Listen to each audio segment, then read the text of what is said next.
Alright, what it do, you dirty nerds? Today we're pulling apart this old Shaw Gateway Airs flavor. Let's see if I get a look at the VIN here. The serial number, I guess. Let's see if it wants to focus. If you can't read that, MG5225G/NA.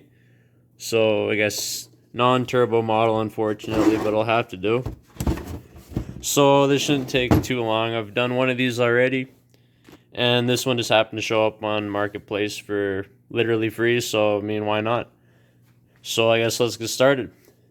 So the first thing you'll really need is a drill or a pry bar or something. Just need to get this panel off.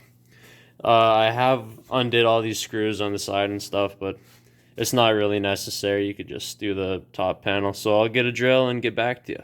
Okay, so unfortunately I couldn't really get a good angle with the camera and the drill at the same time, but you get the deal. You get the idea. You just kind of step that on there, drill out the head, wiggle it around a little bit. Doesn't take too long. Just let her eat with the 1/4-inch drill bit. And then just use my professional pry tool and just popped off the cover. Just 4 of them. Flop that over. And then there's your SATA and your power cable.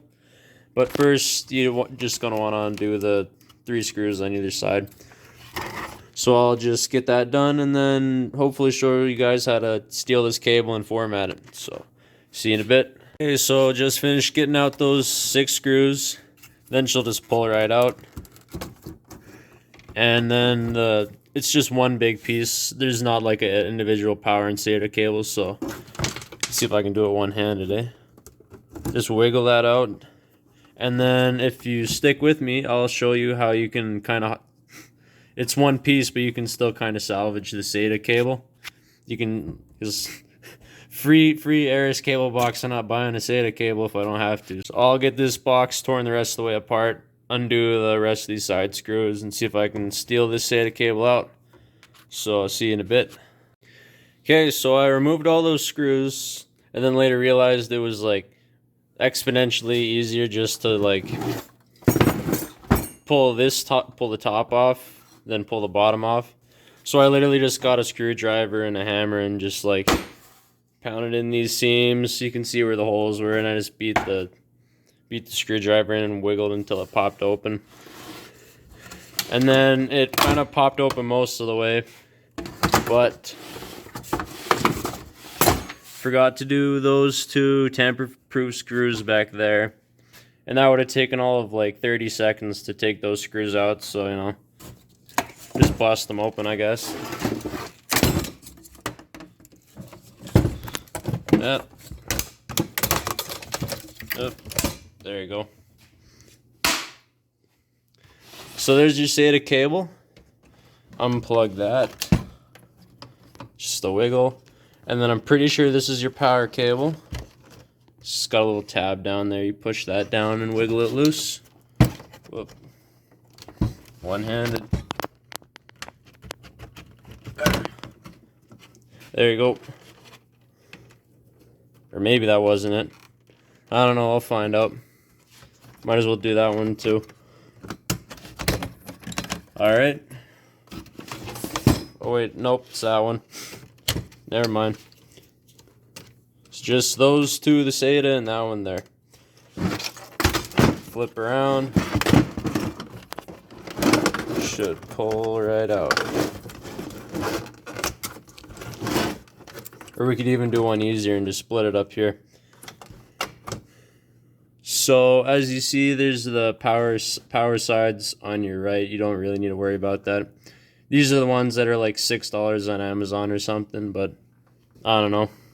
These ones usually have like extra cables for it on your power supply or whatever, but these usually have to buy those separately. So what we're going to do is literally just cut this in half, like right where the split between the wires are. And I just kind of like, this is like some pretty brittle plastic. I don't know if you can see the very edge of that got chipped off just pulling it out.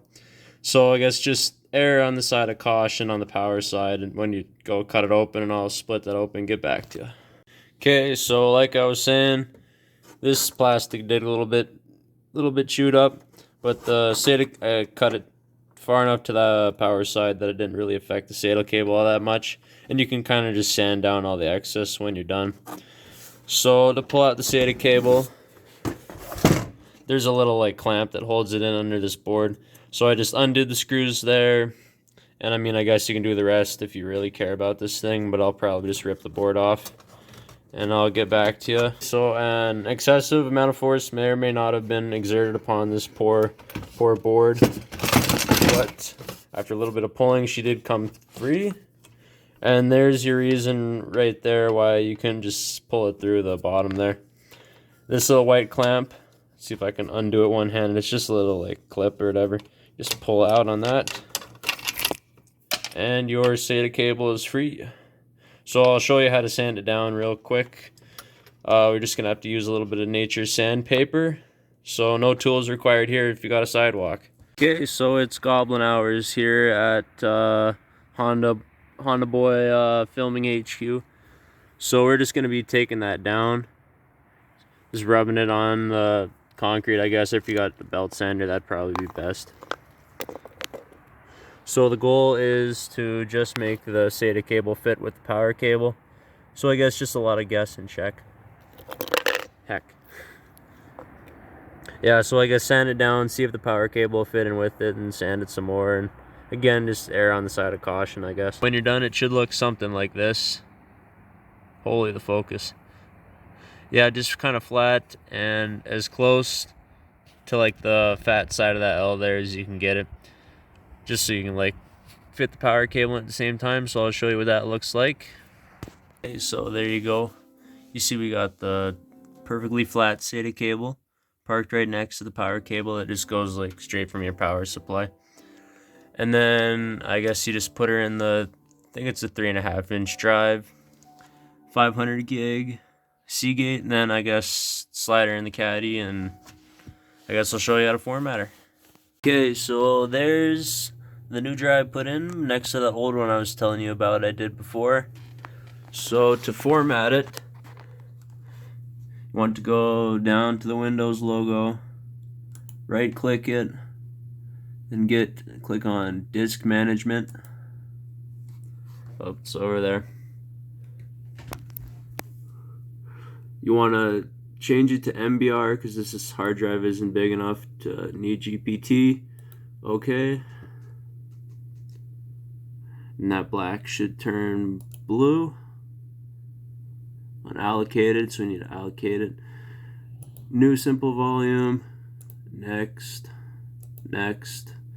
Next. Keep it NTFS. Next.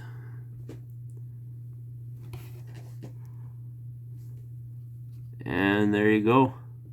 Let's see.